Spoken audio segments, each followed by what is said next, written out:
नमस्कार, राम राम, जय जोहार।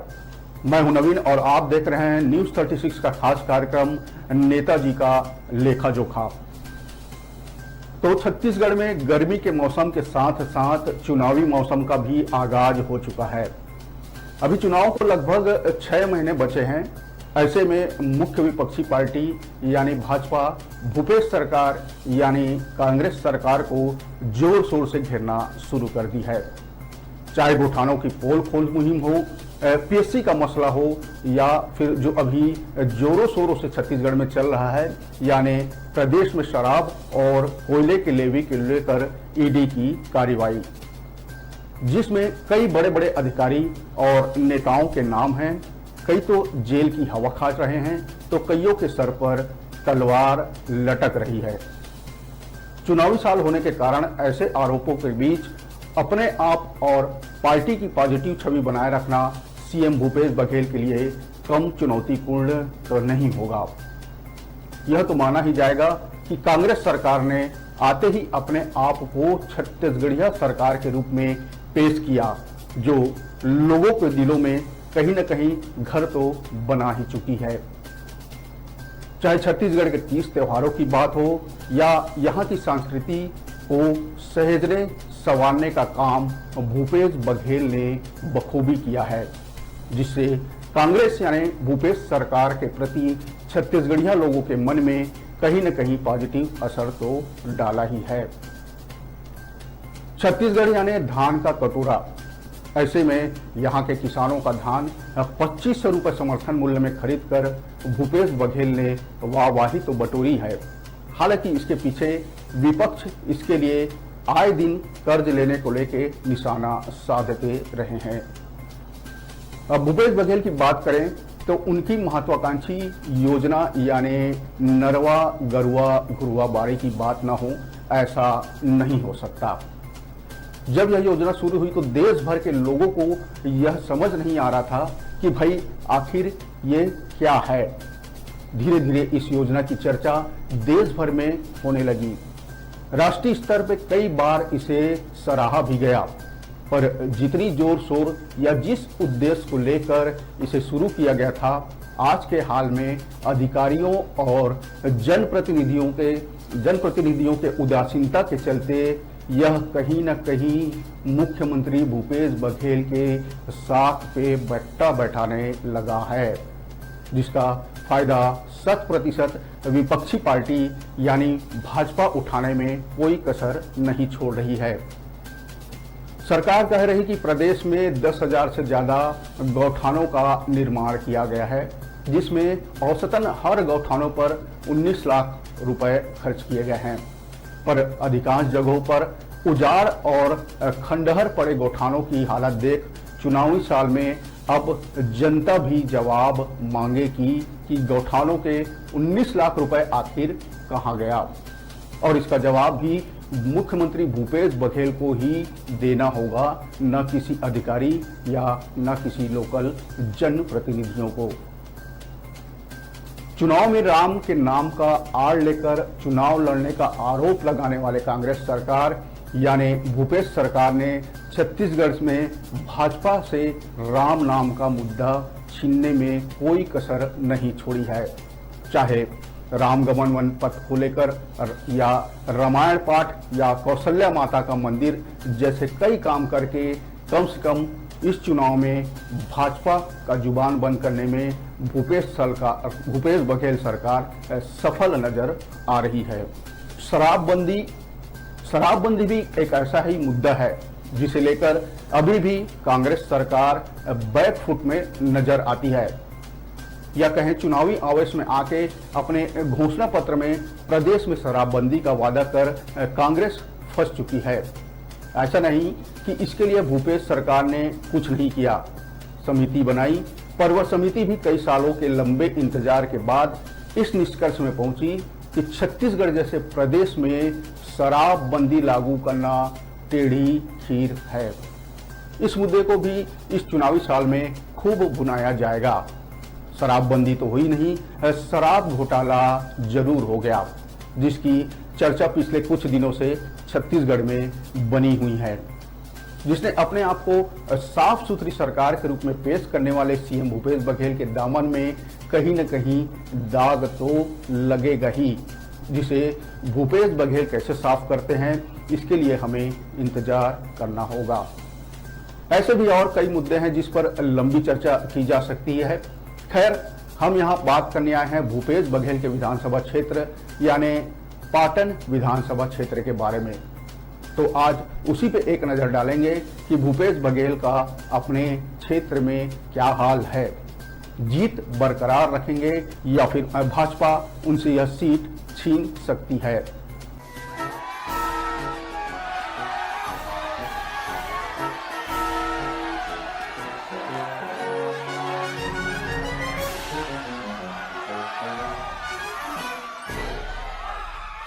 बात करें पाटन की तो राजधानी रायपुर से के हृदय स्थल जयस्तंभ चौक से लगभग 14 किलोमीटर दूर महादेव घाट के खारून नदी को पार करते ही पड़ता है मुख्यमंत्री भूपेश बघेल का विधानसभा क्षेत्र पाटन। लोगों का कहना है कि जब से भूपेश बघेल यहां सीएम बने हैं तब से पिछले 4.5 वर्षों में यहाँ काफी विकास हुआ है। जैसे ही आप पाटन के अमलेश्वर क्षेत्र में पहुंचेंगे आपको चौड़ी सड़कें नजर आएंगी, ऊंची इमारतें नजर आएंगी और सर्व सुविधा युक्त कॉलोनियां देखकर आप राजधानी के किसी पास इलाके में होने की अनुभूति कर सकते हैं। कॉलोनियों में बड़े बड़े प्रवेश भव्य द्वार आपको रोड में ही दिख जाएंगे, जो पिछले कुछ वर्षों में यहाँ विकास के बदलाव की कहानी बयां कर रहे हैं। स्थानीय लोगों का कहना है कि प्रदेश में कांग्रेस की सरकार यानी भूपेश बघेल के मुख्यमंत्री बनने के बाद इस क्षेत्र में तेजी से विकास हुआ है। पहले जमीन के दाम यहाँ जो 8 से 10 लाख रुपए एकड़ हुआ करता था, वो कांग्रेस सरकार आने के बाद जो अमलेश्वर इलाका है वहाँ प्रति एकड़ 40 से 50 लाख रुपए पहुँच गया है। आधुनिक कॉलोनियों के विकास यहाँ से भूमि के दाम तेजी से बढ़े हैं। अब बात करेंगे सीएम के क्षेत्र पाटन में रोजगार की स्थिति की, तो जो खुड़मुड़ा है, मोतीपुर है, सेलूद है, फुंडा और बेठेना जैसे गांव में बदलाव स्पष्ट नजर आ रहा है। लोगों का कहना है कि स्वामी आत्मानंद स्कूल खोले जा रहे हैं जिससे बच्चों को अंग्रेजी माध्यम में शिक्षा मिल रही है। ग्रामीणों से बात करने में वे कहते हैं कि गांव में जो रूरल इंडस्ट्रीज पार्क खुले हैं उनसे रोजगार के अवसर मिलना शुरू हो गया है। लोगों का कहना है कि जो रोजगार के अवसर मिले हैं तो यहां से निश्चित तौर पे पलायन भी रुका है। खुड़मुड़ा गांव की जिज्ञासा महिला स्व सहायता समूह वर्मी कंपोस्ट तैयार करता है। महिलाएं बताती हैं कि इससे हर महिला को हर माह 12 से 15 हजार रुपए की आमदनी हो जाती है। रोजगार सृजन का यह श्रेय वह मुख्यमंत्री भूपेश बघेल की गोठान योजना को देती है। अब बात करें आवागमन परिवहन की तो पाटन विधानसभा क्षेत्र में चाहे झींट हो, जामगांव एम हो, कुम्हारी हो, परसदा हो या अमलेश्वर, खुड़मुड़ा, मोतीपुर, कुरुद्दी, सेलूद, फुंडा, बठेना, तर्री घाट, ठाकुर राइन टोला, लोहरसी, अमेरी, पचपेड़ी, मऊदा और परसदा की बात करें तो सभी गांवों में चकाचक सड़कें बन चुकी हैं।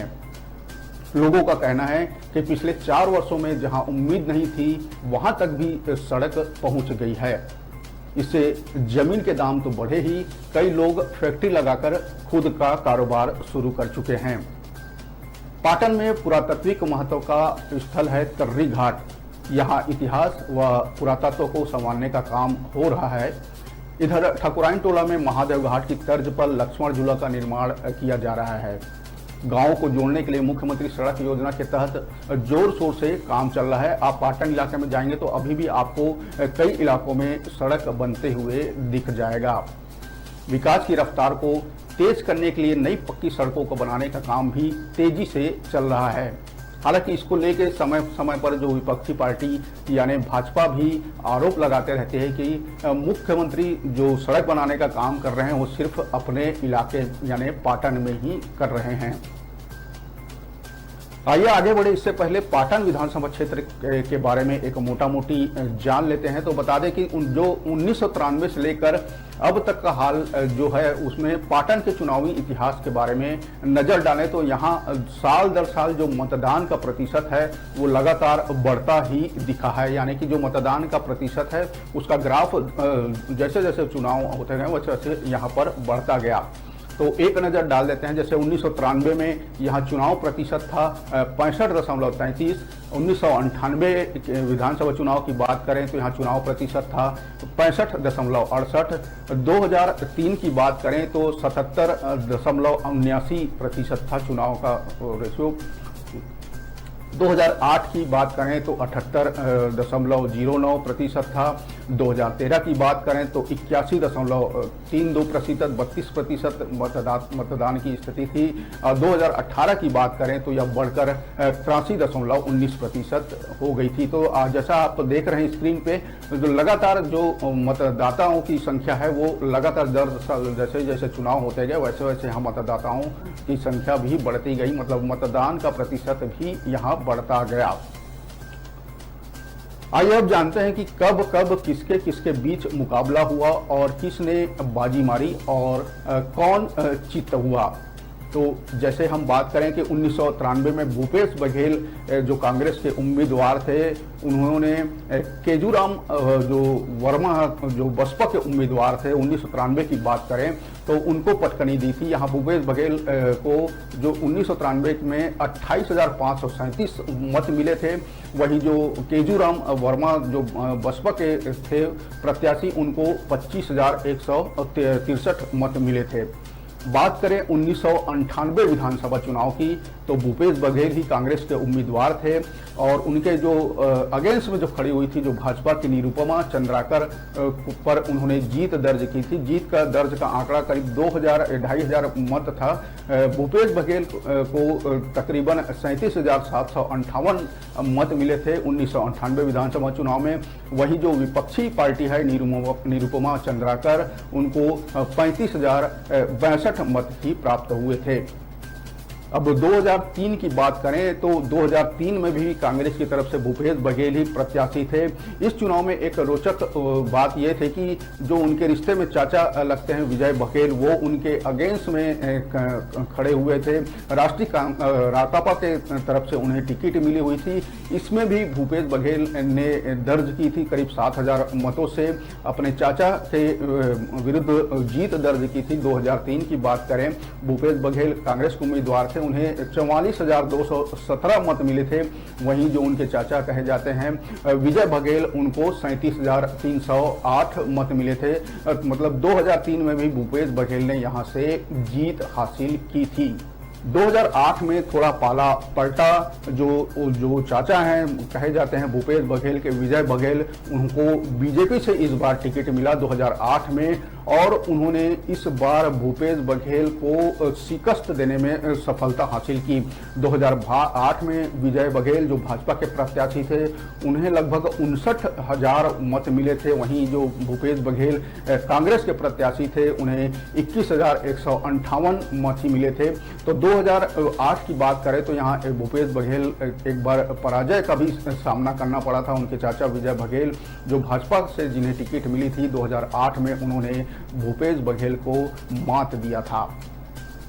2013 की बात करें तो भूपेश बघेल कांग्रेस के ही उम्मीदवार थे। इस बार चिर परिचित उनके चाचा ही मैदान में थे, वो भी भाजपा की तरफ से 2013 में। तो भूपेश बघेल ने इस बार जोर आजमाते हुए अपने चाचा को पटकनी दी और तकरीबन 10,000 मतों से उन्हें धूल चढ़ा दी। तो 2013 में जो भूपेश बघेल को मिले थे 68,185 मत मिले थे।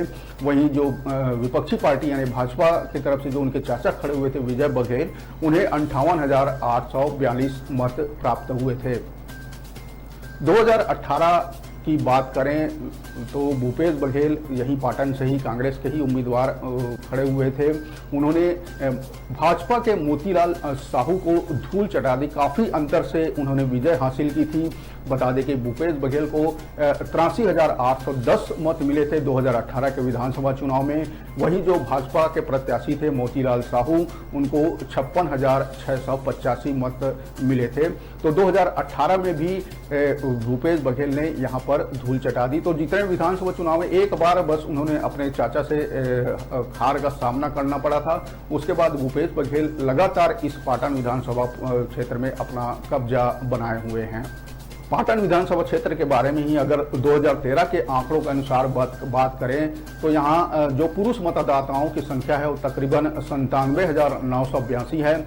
वहीं महिला मतदाताओं की संख्या 97,543 है। और जो तृतीय वर्ग है, तृतीय लिंग है, ट्रांसजेंडर है, उनकी भी संख्या यहाँ 17 है। इस प्रकार यहाँ जो कुल वोटर हैं वो करीब 1,95,539 वोटर पाया जाए। 2013 की ही बात करें तो वहाँ मतदान का जो प्रतिशत था वो 83.19% यहाँ मतदान का देखा गया 2013 में। भूपेश बघेल के गृह गांव कुरुदडीह की बात करें तो गांव में प्रवेश करते ही यह पता चल जाता है कि यह कोई आम गांव नहीं है, यह मुख्यमंत्री का गांव ही हो सकता है। यहां पर सरकार की सभी योजनाओं को लागू किया गया है। यहां के हर गांव में राजीव मितान क्लब और गोठान समिति बनाई गई है। सभी से राय लेकर ही विकास कार्यों का खाका तैयार किया जा रहा है। मुख्यमंत्री का क्षेत्र होने के कारण यहाँ के सरपंच से लेकर अन्य जनप्रतिनिधि काफी सक्रिय हैं। इसलिए विकास साफ तौर पर पाटन विधानसभा क्षेत्र या जो आसपास के गांव हैं विधानसभा क्षेत्र उसमें हमको देखने को मिल जाता है। सांकरा में पूजन सामग्री, सांकरा गांव में है जो वहाँ पूजन सामग्री चुनरी, गुलाल, रोली, चंदन के निर्माण में 300 स्व सहायता समूह की महिलाएं जुटी हुई हैं। इसमें महिलाओं को हर माह 6,000 रुपये से की आमदनी आसानी से हो रही है। वहीं फुंडा गांव की बात करें तो यहाँ तेल पिराई के काम में 150 से 150 युवा जुटे हुए हैं। केसरा गांव में प्राकृतिक पेंट की इकाई लगाई गई है जिसमें तकरीबन 1,810 लीटर प्राकृतिक पेंट बनाया गया है। मटंग, दरबा, मोखोली, तर्रा और बोरेंदा में बायोप्लाक के माध्यम से मछली पालन किया जा रहा है। पाटन में सामुदायिक बाड़ी, बटेर पालन, मुर्गी पालन, हेचरी यूनिट, गाय पालन और वर्मी खाद उत्पादन में 1,194 समूह कार्यरत हैं। इस समूह को अब तक 6,75,00,000 रुपए का लाभ हो चुका है। राष्ट्रीय आजीविका मिशन में 1,239 स्व सहायता समूह को बैंक के माध्यम से 17,38,00,000 रुपए का बैंक से कर्ज मिला है, जिससे स्थानीय लोग स्वरोजगार को बढ़ावा दे रहे हैं। मुख्यमंत्री की महत्वाकांक्षी बाड़ी योजना में 44 स्थानों पर 149 समूह कार्यरत हैं। समूह को सब्जी बेचकर अब तक 62 लाख रुपए से ज्यादा का लाभ हो चुका है। पाटन के 106 गांव में गोठान बने हुए हैं। इनमें वर्मी खाद, सुपर कंपोस्ट खाद बनाया जा रहा है। इसे बेचकर किसान समूह आर्थिक रूप से मजबूत हो रहे हैं। 50% से अधिक गोठान स्वावलंबी हो चुके हैं, ऐसा बताया जा रहा है। इनकी आय 2 लाख रुपए से ज्यादा है। केसरा के गोठान में अब तक 13 लाख की आय हुई है। तो ये तरह ही जो वहाँ विकास कार्यों की बात, जो वहाँ काम चल रहा है, जो एक होता है मुख्यमंत्री का इलाका होता है, मुख्यमंत्री का अपना क्षेत्र होता है, वहाँ अमूमन हमको विकास कार्यों की सौगात देखने को मिलती है। ठीक उसी तरह भूपेश बघेल के पाटन इलाकों में भी गांव-गांव में इस तरह के योजनाओं को हम आसानी से देख सकते हैं। पाटन विधानसभा क्षेत्र भूपेश बघेल ने पहला चुनाव 1993 में लड़ा था, जिसमें उनका मुख्य मुकाबला बसपा के केजूराम वर्मा से था। बघेल ने 1998 में चुनाव में भाजपा के निरुपमा चंद्राकर को पटकनी दी थी। राज्य गठन के बाद, या मतलब जब 2001 में जब राज्य गठन हुआ, छत्तीसगढ़ बना, मध्य प्रदेश से पृथक हुआ, उसके बाद 2003 में जो चुनाव हुए उससे लेकर जो 2013 तक भूपेश बघेल को विजय बघेल ने चुनौती दी। विजय बघेल हैं जो रिश्ते में भूपेश बघेल के चाचा लगते हैं। 2003 में विजय चरण शुक्ल की राष्ट्रीय कांग्रेस पार्टी की टिकट से चुनाव हारने के बाद वो भाजपा में शामिल हो गए थे। 2008 के चुनाव में उन्होंने अपने भतीजे यानी भूपेश बघेल को 7,000 से ज्यादा वोटों से हराया था। 2018 के चुनाव में पार्टी ने विजय बघेल की जगह मोतीलाल साहू को भाजपा का उम्मीदवार बनाया। स्थानीय लोगों की माने तो जो मोतीलाल साहू है वो उन्होंने हारने के बाद मुड़कर पाटन की तरफ भी नहीं देखा, ऐसा आरोप वहां के लोग लगाते हैं। वर्तमान में भाजपा के लिए एक सशक्त उम्मीदवार खोजना पाटन विधानसभा क्षेत्र में भी एक बहुत ही चुनौतीपूर्ण काम है। वैसे रिश्ते में जो चाचा हैं विजय बघेल इस बार अपने भतीजे से दो हाथ करने को तैयार हैं। मतलब 2023 का चुनाव आना है, उसमें विजय बघेल ने चुनौती दी है कि अगर पार्टी उन्हें मौका देती है तो वो भूपेश बघेल को पाटन विधानसभा क्षेत्र में फिर से धूल चटा सकते हैं। कुल मिलाकर 1993 से लेकर 2018 तक के परिणामों की चर्चा करें तो सीएम भूपेश बघेल 2008 में सिर्फ एक बार अपने चाचा यानी विजय बघेल से पटकनी खा चुके हैं। मुख्यमंत्री भूपेश बघेल का गृहग्राम होने के कारण पाटन की जनता भूपेश बघेल को सर आंखों पर बैठाई हुई है, जिसके पीछे इस विधानसभा क्षेत्र में विकास के कार्यों को जोड़कर देखा जा सकता है। फिलहाल भाजपा या किसी अन्य दल के लिए विधानसभा क्षेत्र में कांग्रेस यानी भूपेश बघेल को हरा पाना लगभग असंभव सा दिखता है। कोई बहुत बड़ा ही उलटफेर हुआ तो 2023 के विधानसभा चुनाव में मुख्यमंत्री भूपेश बघेल की को यहाँ चुनौती मिल सकती है। नहीं तो यहाँ पर इस क्षेत्र में पाटन विधानसभा क्षेत्र में भूपेश बघेल की जीत आसानी से देखी जा सकती है।